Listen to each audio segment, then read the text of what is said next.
Welcome back to the channel, guys. Today we just did our boat tour. I'll link that at the end of today's video, but we're going to be talking about breaking in a new motor. So this is a brand new Mercury 250 Pro XS. I broke one in on my last boat. I did a video on that. Today we're going to do another video on how to break this in. I talked with Quince Marine when I picked my boat up. If you're interested in getting a Phoenix boat, a Skeeter boat, an Icon, even a Lund, an aluminum, they have all kinds of boats. They do used boats, they'll rig boats up for you, all that kind of stuff. Their link will be down in the description below. They'll be able to help you out with everything you need boat-wise.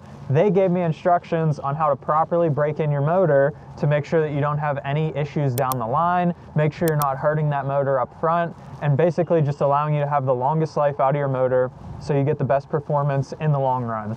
We're gonna run through all that today, talk about all the key features.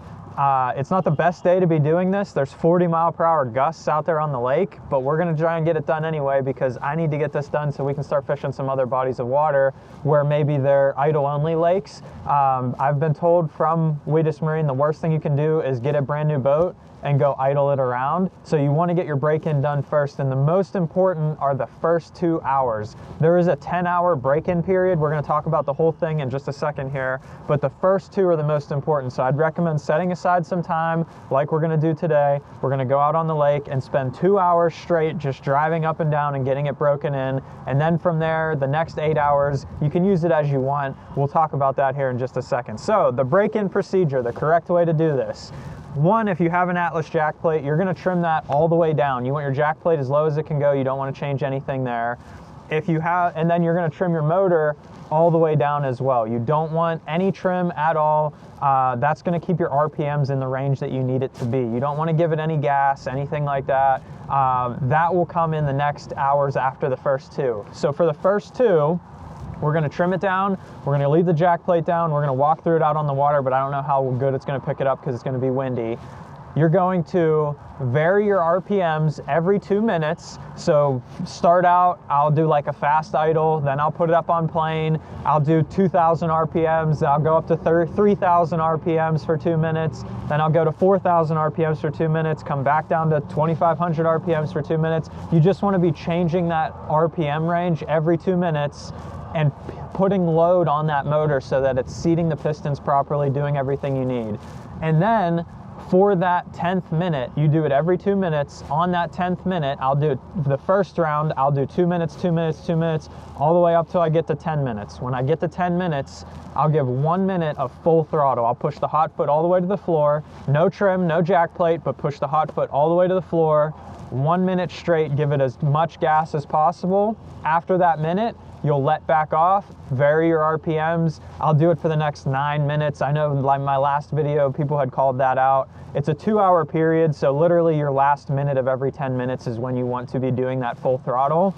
So what I'll do is I'll set up a time on my GPS, and we'll show you once we get in the boat and get it all set up here. I'll set up a time on my GPS so I know what time it is, and then I'll just track the time as I go, and I'll watch my RPM gauge, I'll vary it, and I track the time. 2 minutes, I'll change my RPMs, and then when I get to that 10th minute, full throttle, back to variable RPMs. You do that for 2 hours straight. When you're done with that, you can run your boat however you want, just don't hold the same RPM range or full throttle for more than like 5 minutes. Other than that, you can run it however you want. You can go fish a tournament with it. You can do anything you need to. You can idle, find fish, whatever you need to do at that point. You can fish it how you need to. When you get done with that 10 hours, then you can really run it however you need to. You can run full throttle for 60 miles with the thing, wide open throttle, whatever you want to do. The last piece of the puzzle for your break-in period comes at the 20th hour. You're going to come in here, you're going to take your lower unit oil out, you're going to change that, make sure everything's good.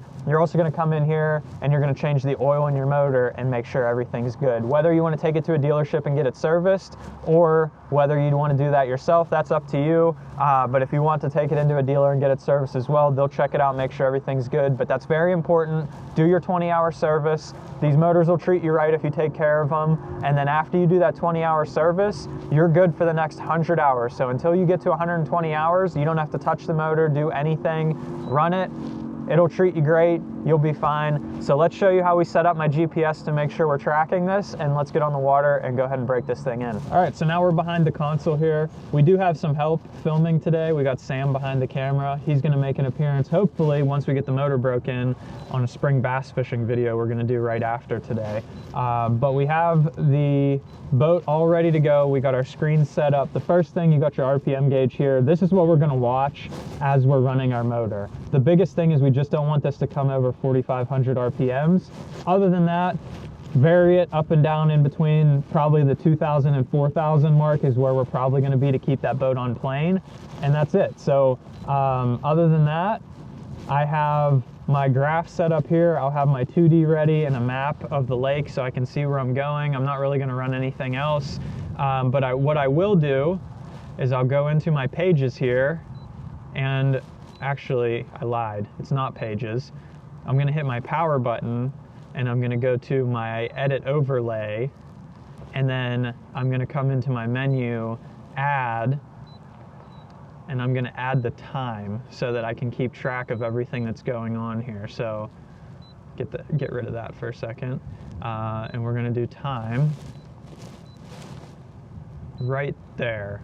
And then I'll hit the plus button to make it a little bit bigger so we can see we got 10:45, and it's counting the seconds too, which is very important, so that you know that full minute as you're doing that. So we'll basically track this. If we started at 10:45, I'd run at 10:45 to 10:47 at 1 RPM speed, then 10:47 to 10:49 at another RPM speed, so on until you get to 10:55, and then 10:55 to 10:56, you would do 1 minute of full throttle, and then repeat the process over again. Do that 12 times and you're done.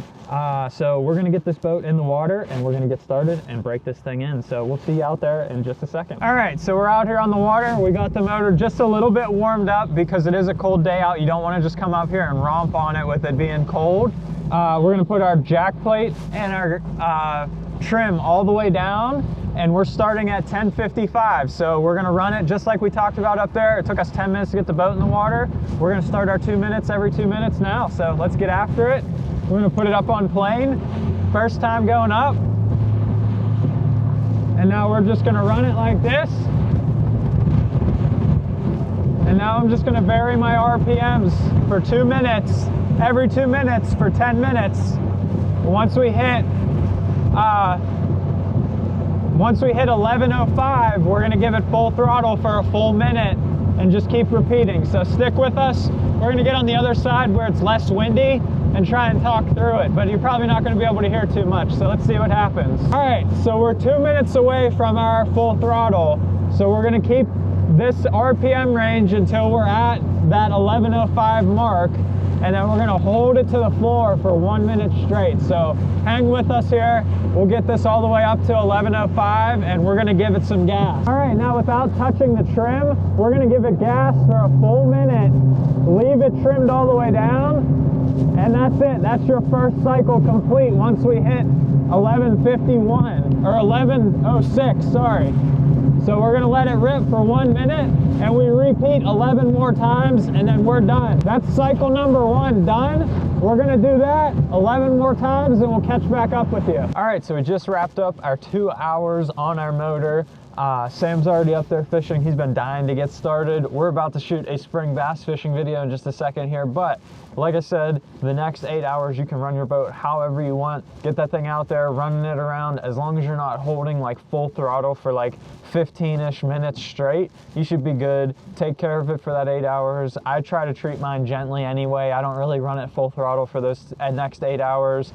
Just run it nice and gentle. You'll take care of it, and you should be good to go. Make sure you get your 20-hour service, and from there, you're all good. So if you want to check out the Wheatus Marine down below, the link will be down there if you want to check out any of their products, boats, rigging, anything you need. Even if you need your 20-hour service, you can take it to them. And if you want to see a full tour of this boat, go ahead and check this video out right here. Other than that, we're gonna get to fishing in the next video after this. Will probably be us trying to figure out this lake that's all blown out with mud. Tons of rain, tons of wind, spring cold front. We're gonna see if we can figure it out, but that'll be for another day, so we're gonna get after it.